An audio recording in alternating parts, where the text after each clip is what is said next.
Tyson Motsenbocker, thank you for joining me on For Real. I'm so excited to have you here. Yeah, thanks for having me. This is great. I'm so stoked. You wrote a beautiful book Thank you. about a beautiful adventure, and I'm super excited to talk with you about it. But before we go there, I'm so curious about the actual act of writing for you, because your normal life is as a musician, right? And so you are in that creative space typically, but music is not a direct parallel to writing. So I wonder, how did you like it? I loved it. It actually didn't feel, it was like when I was writing, it was normally like my days where it felt like I wasn't really working. It was like, and Okay. it's an enormous amount of work, like, and in fact, like considerably more than I expected. Yeah. But, Same. but it's, there's something about it that's like really, maybe just because it's different from what I do every day, but I loved it. Okay. Well, that's very interesting to me. So when you went back to full-time music, Hmm. did it feel like that was an easy on-ramp? Did you miss the writing? Are you going to do it again? Yeah. I mean, I think like I was a literature major in college, like I was a writing major, and I thought I was going to be a music journalist before I ended up Ah, just playing music. So writing has always been a big part of what I do. And in fact, like when I do live shows and stuff, I always have like long form storytelling, or like a lot of time I'll have long form storytelling and written stuff. And okay. so, and I have like a newsletter that I do every month that's, so I like write these, they're called Tyson Motsenbocker's marketing emails that don't market. And it's just like essays. That's So awesome. writing's, yeah, people like that. So writing's always been a big part of like what I do, even like within my music, but this definitely was like the first time that it became a big part of like my daily life. Mm. I always love to hear where things begin. And so that's super Mhm. interesting to hear your thoughts on that. And I would love to talk with you about Where the Waves Turn Back. This is your brand new memoir coming out in April. There it is. Yeah, how about that? When you see the Thank cover, you. do you get excited? Because I, this I is the do. moment. Okay. It's wild to see it. Yeah, right. It started in your head and now it's in print. That's a Yeah. wild journey. So Where the Waves Turn Back is about this 40-day pilgrimage that you took along the coast of California in 2013. You set out immediately after the death of your mom, and now it has been 10 years. And I'd love to talk first about the waiting. Hmm. I want to know, because a lot of folks have stories that have been percolating for a long time. Maybe they have a story that has just not let them go. But time, I've noticed, can be a little bit of a paralysis agent, right? The farther we get away from those moments, sometimes that can stop us in our tracks. And I'd love to hear about that decision. Why now, right? And what about that 10 years? Yeah. Well, I kind of started like the walk itself was a time in my life where I wasn't really sure what would come afterwards at all. Like I wasn't sure if I was going to go back to playing music, or I wasn't sure if I was going to, it was sort of like this moment in my life where it was like this break, and I didn't know what would come later. And so when after the walk was over and I started like going back to my regular life, I kind of was like, man, I should probably try to get some of this down. I had all these notebooks of stuff I'd written on it, but I actually started writing it pretty short after, like not Okay. very long afterwards. And Okay. so I would go, the way that I did it is I would like just go, I started out where it's like one day would be a chapter. So these are like really short chapters, and I would write one chapter a day, and I would do that like once a week or something. And I would like open Google Maps up, and I would just, cause you can like put the little yellow guy on the street, Right. and I would just like click, and I would just walk it every morning. So I would like sit down and I would rewalk my day. With the And then I yellow would guy. yeah, with the little yellow Yeah. guy. Yeah. And then I would write down, and then I would just kind of start from there, and I would just write. And so I had kind of like a really detailed journal of it that was written like within 3 or 4 years of that walk. So like, and then, obviously, it takes a long time to turn that into a real proper book, but, so yeah, I think it was a really long process of getting it to where it is now for sure. But yeah. Yeah. So when you revisited, you mean you would go to a coffee shop or whatever, and you and Yep. the yellow guy Mhm. would revisit Yep. using your journals as prompts. Exactly. Yeah. Yep. So do you feel like you have more to give now than you like? Because I have a fair number of friends who are writing memoir almost in the moment or right after the moment. And Mhm. there's something to be said for that. And there's also something to be said with letting letting life steep its toes a little bit and then returning. So now that you're done with it, what's your feeling on that? Well, I mean, a lot of what this book deals with is issues of faith and kind of the questions of basically of growing up within a certain set of beliefs and then having those beliefs challenged and then coming out the other side of that. And so the thing that's really interesting about it is that obviously that's a really dynamic process. You know, you kind of have these and within that also it's like questions about yourself and about goodness in the world and safety and meaning and beauty and all those types of things. So those are like really dynamic questions. And I think, there's these like sort of like earthquake moments in your life where those are really challenged, which is what this moment with my mother passing away and then walking across California it was a really sort of like earth shaking moment for that. But it's not like those questions went away. Mm-hmm. And that was actually the hardest part about trying to wrap the book up, was trying to like make conclusions out of things that are really hard to conclude, to say like, I still have tons of questions about all that stuff. And it's not like, I think it was really there's a moment in the book where I'm like, what changed? Like, you have to figure out like where did you start and where did you end through this process, And for me, a lot of it was realizing that like, I think I'm actually at the beginning of something new here. This is actually way more of a beginning than it is like a conclusion. Mm. And so that's kind of like where I come back to. It's just this feeling of being like, none of this is over. It's changing every day. Right. And there is something weird about, like, I'm 36 years old and I always thought that like memoirs were something you wrote when you like had been a senator or something. And totally. So, like, you have to earn the right to write a memoir. Totally. Yeah, absolutely. It's like, well, no, like I don't have any Nobel Peace Prizes. So like, why would anybody want to read my memoir, Oh, I'd so rather read yours. Nobel winner. I'm sure they're lovely people, the Nobel people. Yeah. But no, you did. I'm glad you didn't wait. And I'm glad that you wrote what you did. And I can't remember if I said this on my off mic or not, but you just are a beautiful writer. I mean, just so many times that I would kind of lean back from reading and think, oh, that was such a great sentence. And I'll tell you a few more of those things down the road. But I have a question in particular about your mom. She seems like an absolutely remarkable woman. Yeah. You write about her so beautifully with compassion and admiration, but also humor in a way that I just hope my son writes a little bit about me like that. Yeah. One day. It was just such a tribute to her. You didn't make her into, let's see, what's the word I need?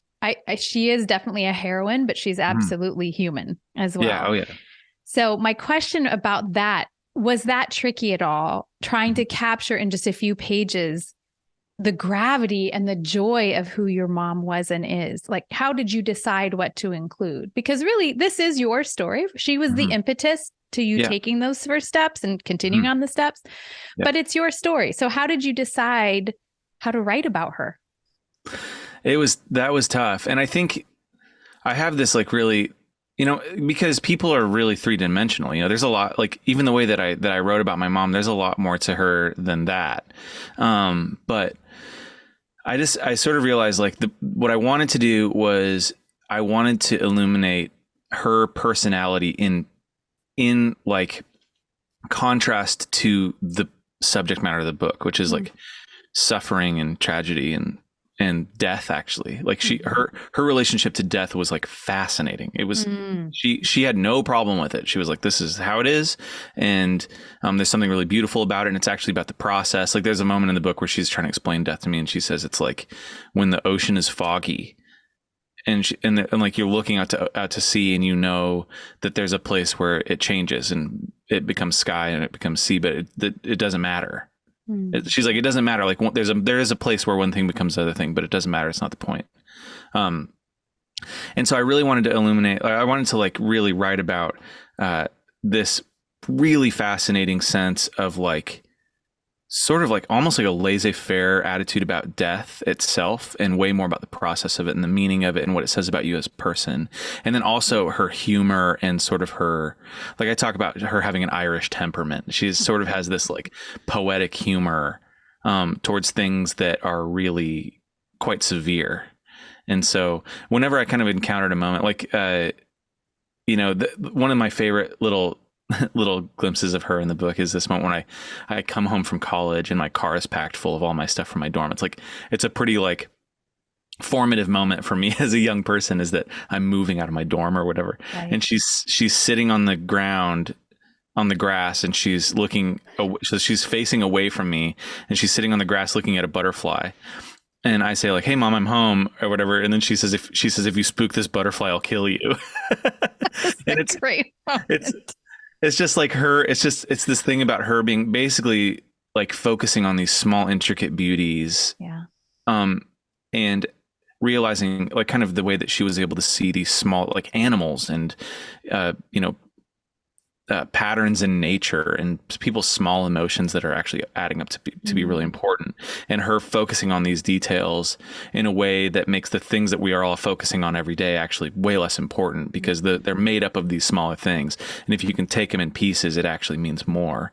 And so I really wanted to find ways to like, because I think there was something about her that was living above, that was like in transition well before she was dying.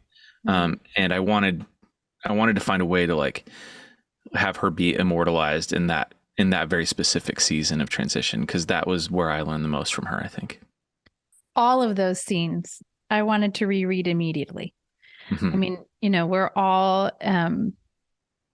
we're all moving in that same direction. So it always feels like a sacred space when you hear from people who are in the spot that right. We're all headed. Right. But she sounds like she just did that beautifully, and was teaching you not in a way that felt didactic or like she was on a pedestal. Listen, gather around. It was very much, I'm your mom. I'm going to show you what I know and what I'm learning. You just wrote it so beautifully. And before I say another word, your ability to write dialogue is off the hook. It's so good. I don't know if does that come naturally to you? Yes. The answer is yes. No. I can't. What? I'm so glad you said that, because that's actually one of the two things that I have the hardest time with in writing are dialogue, and then the passing of time, and like making time. The fact you said that means so much to me, because that was a struggle for me. Yeah. Masterclass. There were so many. No, it seems, I think the hardest thing about writing dialogue is to make it sound like you're in the room, as opposed to usually people add too much. There's more pontificating than there is in real life. Yeah. No, it is fantastic. And she would leap off the page. I mean, every time she was in a scene, I would lean in because I just wanted to hear what she was going to say. So that's fantastic writing. Really, really well done. That was one of the first notes I got back from my editor, Beth, was like, we need more of her. Okay. We need more of your mom. And that was clear, like, because the book is me walking down the street. So there's not a lot of characters in it, right? Like, I mean, and that was what I realized early on, was like, that sort of like internal monologue is important, and that's what the book's about. But really, it's about people. The book, it has to be about people, and so the characters really are like California is a character, like the state itself, and then my mom, and then all these unique people that I come across along the walk. But that was and it was so true. Like the longer I went along, I was like, oh, my mom is easily the most interesting character in this book. Like, she's great. She's great.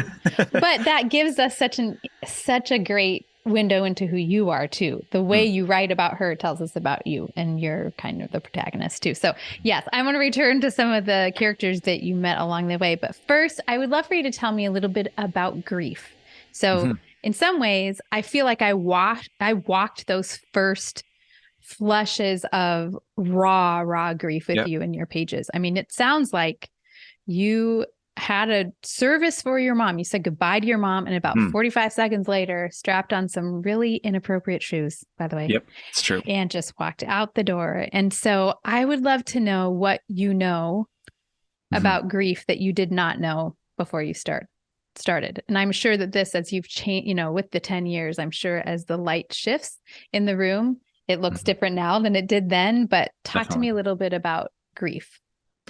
I think like this is obviously there. I could talk about this all day long, and who knows how far we would even get. But I think the main thing that I found with it was like, there's a bit in the book where I'm talking about my mom losing her dad when she was a kid, and that it was actually a realization when I was writing it, which was that I realized that there was always a presence in my mom. There was like a physical presence, which was an absence. That with my mom, there was always a space, like I say, there's a space where a dad was supposed to be.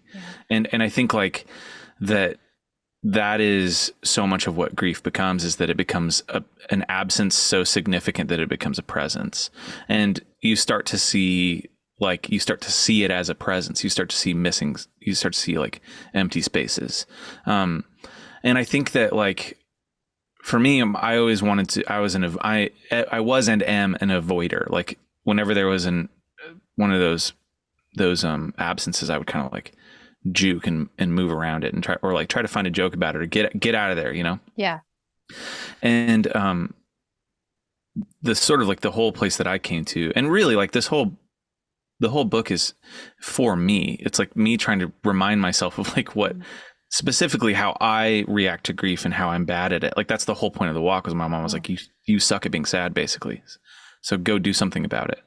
And I think that what I've realized the most is that all of the most important and big and beautiful things in life come from grief. Like that's from sadness and from loss and from suffering. It's like it's actually this portal towards meaning.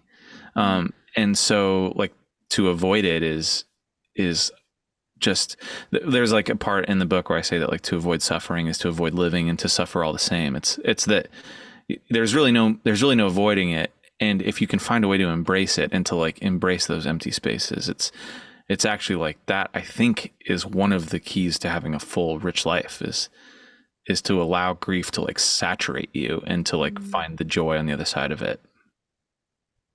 So this is interesting for me to hear you say this, that you are a chronic avoider. I guess I remember that in the beginning of the book. And I remember your mom's not so gentle nudge of like, you're going to need to face this. You're going to need to actually wade into the grief and into sadness, and you're bad at that. So that's interesting for me to hear you say you're just a really king avoider, or you were, because listen, Tyson, this book, this walk was not easy. I mean, I am fully aware that I love my bed, for example. Yeah. I have flannel sheets because it's winter here in Iowa, and I have an affection for them that maybe isn't super healthy. There were so many times that 100% I would have been like, that was a great grief walk. Yeah. I'm going home to coffee, and you didn't. Yeah. Mm-hmm. So are you sure you're an avoider? Like, why? I understand that the why in some ways was almost an obedient act to your mom, right? Yeah, like totally. She said, you need to do something like this, but you kept doing it. And there are plenty of points in the book where you say your mom would not have like been disappointed in you if you turned around. It wasn't really that. So why did you keep going? That's really my question. I mean, there are times, I won't mention the particular scene where you sleep in a really unfortunate place. Yeah, totally. That comes with you. Okay. Yes, right. But that would have been a time when I would have said, I think I've learned enough. What kept you on that road? Well, I think I am not an avoider of, like, I think the other thing about this is that I'm not really an avoider of physical discomfort. I'm a big avoider of emotional discomfort. Okay. And I think the reason why my mom, like, one of the reasons why my mom told me to do something like this was that she knew that if I was doing something that felt like an adventure or something that I would be forced into this position of like not only being uncomfortable physically, but being uncomfortable emotionally. But there were a lot of moments when I didn't want to keep going. And I think honestly, part of it is that I had told everybody that I was going to do it. Okay. Like I was like, that was so much of it. Shame will get you keep walking for sure. For sure. I was like, there's a part where my legs seize up in the beginning and these two Marines pick me up in their truck. And I thought, and I think about how funny it would be if, because they're driving like 100 miles an hour, and I realize thinking about how funny it would be if I told all my friends that I'm going to walk across California and then I die in a car accident one day later. With some Marines in a jacked up truck. That was a great scene. Yeah. Oh man. Well, yeah, shame can be a motivator. I'm not above that. I'm just saying even shame for me I would have found some sheets. I think you didn't. I think part of it too was that like, I mean, yeah, what I was going to say is that on the back of this is that like when I was 19, I was homeless in Europe for 4 months, and this whole, like the months leading up to this, I'd been on tour for like 3 years. Okay. So being on tour is arguably worse than sleeping on the side of the road. How so? At least being on tour the way that it was back then, which is like just, I mean, you're sleeping on like co-op floors in Berkeley, and it's like, I mean, it's not a comfortable existence. And I think what this one is that it was really uncomfortable and it hurt, and there were some times that were like excruciating, but it was so there, like, it's almost hard to even describe. And I don't even know if I totally did it in the book, which is, hopefully I did, but it's this, like, there's this solitude and this silence and this like even just watching the sun go down every day and having something to do, which is just a simple task. It's like, all I have to do is walk as far as I can. And I think that coming like in the modern age with like the internet and this like this kind of constant rat race to like produce an unset amount of things, and the sort of like all of these tensions that I don't even know if we totally recognize are real, coming at us from all angles. It was actually like an enormous release. Like, just having that be the only thing I had to do every day. There was actually something really, really wonderful about it, that in some ways, like, I mean, like that at the end of the book, I say like that it's the opposite of everyday life, which is that in everyday life, things are pretty good all the time, but they're never really great and they're never really bad. And like walking, when I was out doing my walk, everything was either the worst thing I'd ever experienced or it was the best thing I'd ever experienced. It was like this enormous, like, and in fact, those two things, it's what the book is about, which is that like those two things are informing one another, So like when you find when you finally get a shower, or you like see the sunset the right way, or somebody at a brewery gives you a free meal and asks you questions, it's like those things are so much better because of the thing that they came after. The thing that was before was so brutal that it makes it so much better. And those were the things that kept me going, I think. Yeah, you talk about that swing, and it can happen in a minute. Like, you are absolutely ready for everything to be done. Yeah. And then someone offers a hot shower and you're like, the birds are singing. Like, that is such a gigantic leap. But isn't that the human story? I mean, I think maybe you had a microscope on it, but I feel like we're doing that. When you talk about having one job, I have lots of friends who are walking through just really gutting grief right now. Yeah. And there is something about having the job, right? And your body being a part of that. So I have one friend a few years ago who her dad passed away, and she has a very demanding job, and she would, and 3 kids and a husband, she was just like gunning it through the day. Yeah. And then at the end of the day, she would go on a bike ride, and she used to bike with her dad. Right. And she wouldn't even realize it, but she would have tears just coursing down her face, even if she wasn't thinking about her dad. And her grief therapist said to her something to the effect of, your body will remember, and your body will know what to do with grief. You need to let it do what it does. Right. Totally. So the rest of the day, she had this fantastic armor on out of necessity. She needed to keep moving. But I wonder if that's a little bit of what you had on your pilgrimage, that your body will just remind you of what your heart is going through, even if you don't want to. Did you find that at all?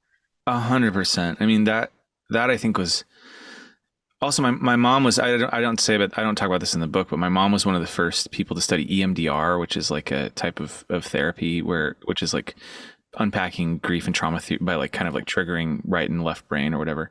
And the person that discovered it was kind of figured it out by walking, because you're looking at the ground on the right side and then you're looking at the left side. And it's like, I think there's like That's one of the things that I really try to say in the book a lot too, which is that this, something that became really apparent to me really early was that there are things at play that you can't see or sense. It's like, Mm. whether that's something that, whether that's like in the spiritual realm, or whether it's like within our own bodies. It's like, I don't really know how my body is reacting to this. And it is, I do think that being like allowing your body to process it through something is really important. That was definitely the case for me. Well, you definitely did.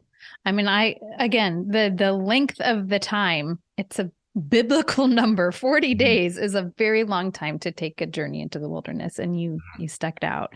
And I won't spoil it for our listeners, but when you get to the goal, I just cried with you. I mean, I don't even know if you were crying there. I don't think you were. I was, and you kind of tell about your mom there too. And it's so beautifully wrought and earned. Like every foot of that was earned. So just really beautifully done.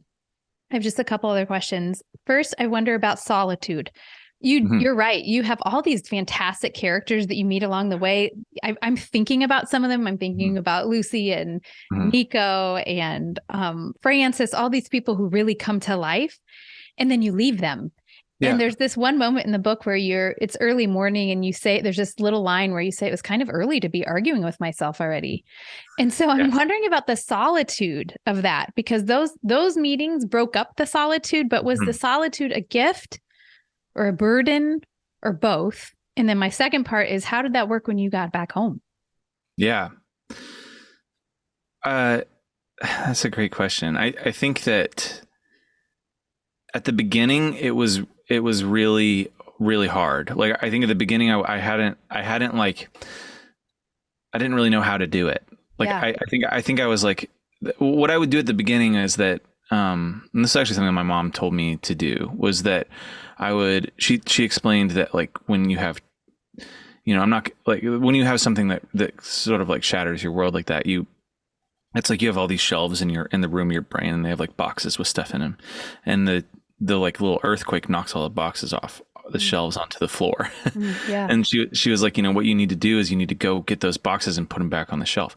And so the way that I thought about that was that I would kind of like look through this little room in my brain, and I'd be like, what's something that fell off the shelf? And then I would find it, and then I would look in that box, and I would sort of see what was in there, and then I would put it back on the shelf. And I would kind of do that every day. Like, the one that I talk about in the book is the moment when I realized that my mom wouldn't be at my wedding. Yeah. And it was like, I was like watching these newlyweds, and I was thinking about doing the first dance with my mom, and I realized like she wouldn't be there. And so I was like, okay, well, today is mom wedding box, And I would say, like, what does this mean? And it means that, like, she won't know my wife, and she won't do the first dance with me, and she won't be able to be there to do this. And what would she have wanted? And like, what would have been exciting to her, and what would have been annoying to her, so it's basically me like looking through mom not going to be in my wedding box. And I kind of would sort through it. And then at the end of the day, I would have like looked in the box, and then I would put the lid on the box, and I would put it back on the shelf. Wow. And I would know. And now whenever weddings and moms come up, I know what's in that box, because I spent that day looking in that box, But at the end, what's that? How did you know how to do that? She told me. Brilliant. Yeah. She told you that's how she explained it to me. She was like, you need to go. It's fun. It's fun talk. What's so funny about this? This is a little side note, but I didn't know like how important this book was going to be for moms. And because like I just wrote this book thinking that it was going to be like, this sort of like bohemian walk across California, like sort of like a beat poet thing or something. And I realized like, oh, a lot of this is for moms, because I had such a special relationship with my mom, and I think that like a lot of what being a mom is sort of like looking at if I had 3 paragraphs from my kid one day, what would those paragraphs look like or whatever. Right. And it's cool. I think that it's, my mom said that there at the very beginning, she gave me this list of stuff. The very first day I walked, she gave me this letter, and she she listed all of her accomplishments, which is so interesting. You know, she was like, and my mom was a very interesting person, and she'd done a lot of interesting things. But at the very end of it, she was like, you know, all these accomplishments don't matter because it's really about you guys, about my sister and I. And for me, that's a funny thing because like I'm a young person. I just like moved to California to try to like make my way in the world, and you know, I wasn't really thinking about my mom that much, and in some ways, like I was avoiding her being sick a lot. Like I write about that too. It's like one of the things that I feel like was one of my great adult failures. But realizing that like, man, that's really one of the most important thing in the world is that like, is the relationship with moms and sons and moms and daughters. And what does that look like at the end of the road? And maybe it could look like something like this. You know, I think that's like what moms get from this is like, man, what a cool thing to realize that like all of these sort of thankless toilings for all these years could lead to something this beautiful. And it's a huge gift for me to realize how it went. So Wow. That was a side note. I'm sorry, I kind of derailed it. That was a great, I'm so glad you kept talking because I was crying. So thanks for continuing on as the mom. I hear that loud and clear. So yes, again, those moments where you had the courage to take the boxes off of the shelf and look in, you had a lot of those on your own. And maybe my question isn't just about that, but also just the reentry in general. I mean, you write about the beauty of silence. That was probably the most surprising part for me. You know, the cover of your book is the rugged coast of probably a more northern area of California. And it looks so, untouched. I head out to Southern California fairly frequently. I don't think I've ever seen one part of it that's untouched. So I don't know why I didn't make that connection, but there's a lot of noise. In fact, you say at one point you remember the quiet. The quiet was so unusual that you remember the quiet. And so you had a lot of time on your own, sometimes with noise, sometimes with quiet, and then you re-entered your life and you don't write about that. So of course I have to ask you, how did it go when you got back? Totally. I mean, like, I think it's one of the things I say at that very end point that you were referencing was that I realized that like, I was trying to ask myself what had changed. And I realized that like very little had changed. It was just that I sort of was aware of the ways that I needed to change. Or I was like aware of the, if grief is this idea of like, acknowledging empty spaces, it's sort of like what that process did for me, which is that I realized like, oh my gosh, I have so far to go. Like there was this one moment that I think about a lot, which is what I wanted. I remember at the end of this, I had this vision of myself, which I was like, I'm like this quiet listener who I'm like from now on, like I'm going to be like a quiet, like listener who is, who like makes people feel good and like safe and welcome and that I'm sort of like a calm presence. That's what I want to be, which is is very much not who I naturally am at all. And I remember we came home and we like all went out for dinner, like me and all my friends, we went out to dinner at this Mexican restaurant that we like. And, there were like 15 of us there and we were like halfway through the dinner. And I realized that I had been like, it just hit me like a brick where I was like, oh, I had been like loudly talking about myself the entire time. And because everybody wanted to know about my walk or whatever. Sure, and then this happened and then this happened, blah, blah, blah. And I was like, oh my gosh, I'm back. Like nothing changed. I'm worse. Like I'm worse.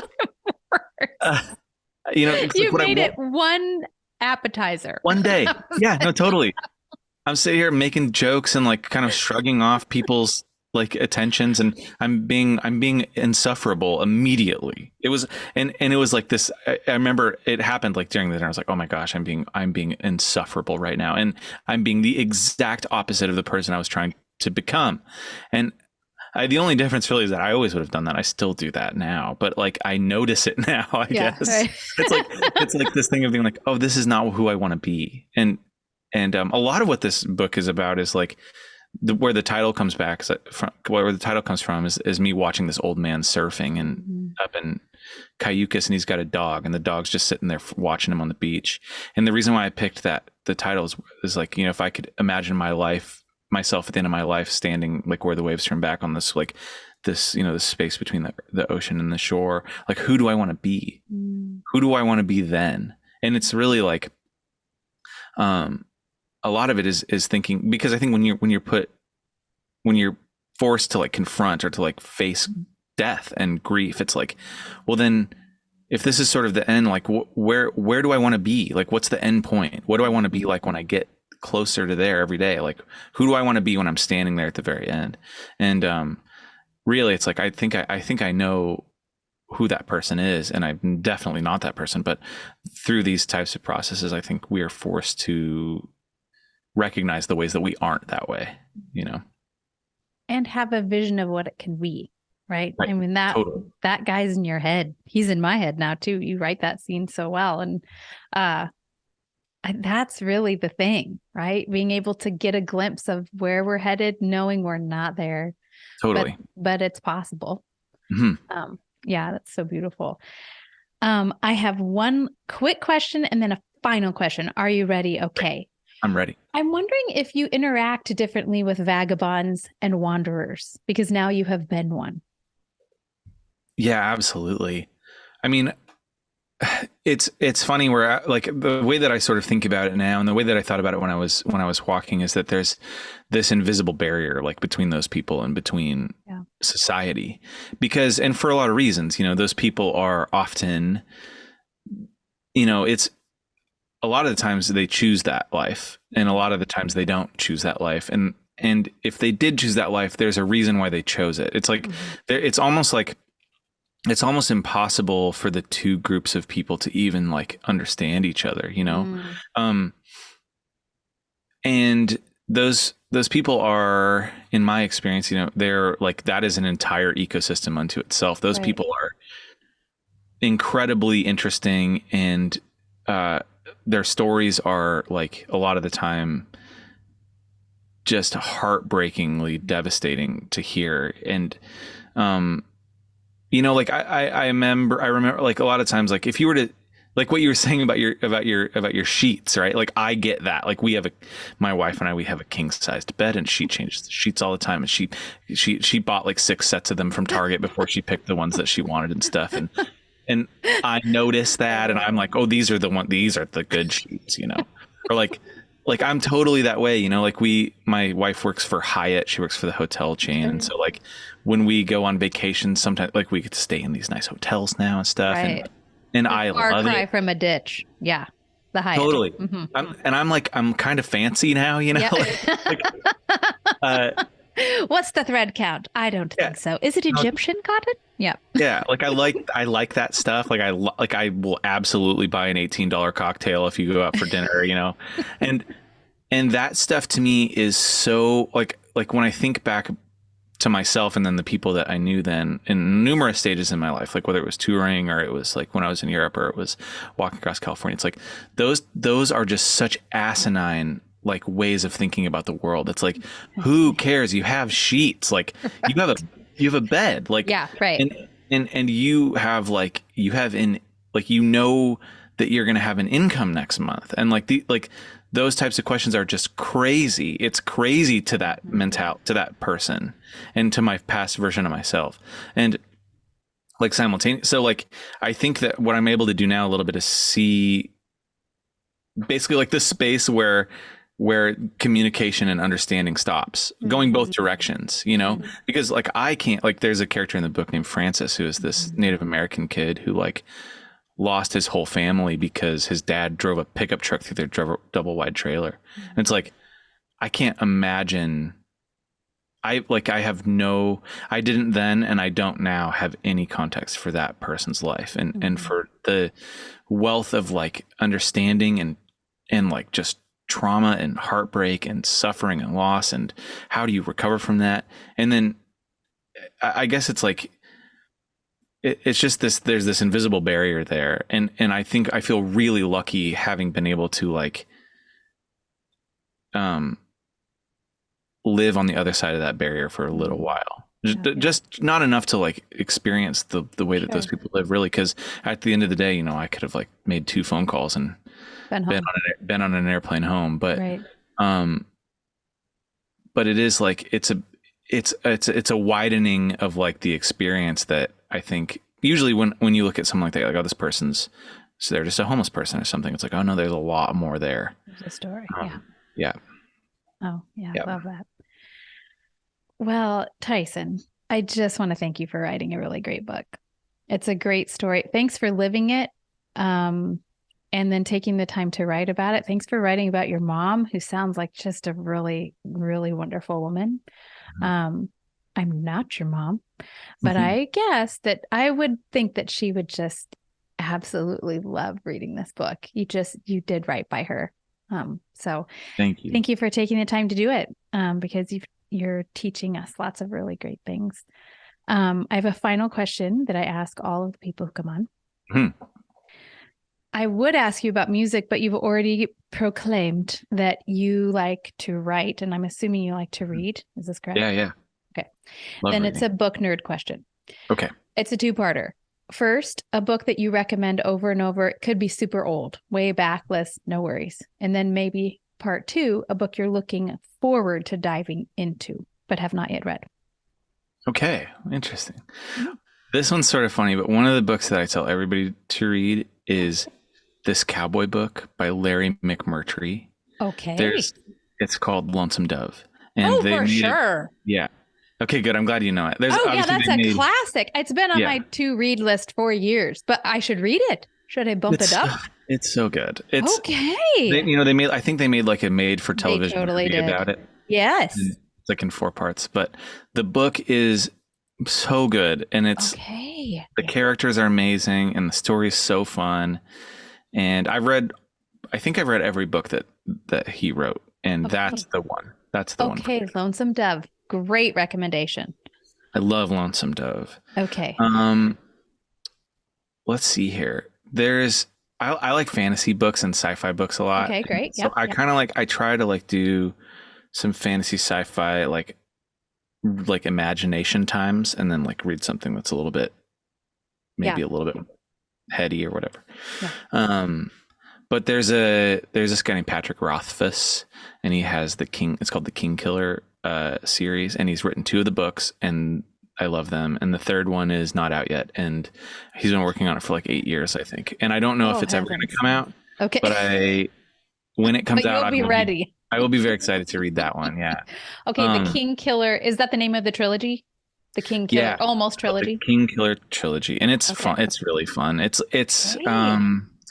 if you're a fan of Tolkien or maybe some of the that kind of old. It's deeply in the world of kind of that early fantasy stuff. It's really fun. Okay, that's a great recommendation. I am not very well versed in sci-fi and fantasy, but I have avid fans in my home. Who tend to reread the classics over and over. And so this is a great recommendation. I could see them really digging that one. Yeah. Okay, fantastic. I'm reading a Julio Cortázar book. He's a Central American or South American author right now. And that one's really, really fun. It's really heady. It's hard to read, but it's really fun. It's him in Paris with a bunch of bohemians, and it's fun. And that's sci-fi books. Or that's fantasy? That one's not. That one's just fiction. Yeah, I think it might even be nonfiction. Okay. It might be nonfiction. It's okay. That one feels sort of he feels sort of like a South American kind of Bukowski character. Okay. But he's in Paris. Love this. So he's fun. That one's fun. Okay, great. Yeah. We're going to link to all of these things in the show notes so people can find them. Great. And also, audience people, listen, please buy a copy of Where the Waves Turn Back, a 40-day pilgrimage along the California coast by Tyson Motsenbocker. It needs to be on your shelf. It's just a really lovely book, and you did so well. I'm honored to be able to talk with you about it. So thank you for being on. This is my first actual talk about the book ever. So it's fun to do it with you. You crushed it. You had all sorts of insightful things to say. You're ready. Go do the press junket. You're good. All right. Thank you, Tyson. Thanks for being here. Thanks so much.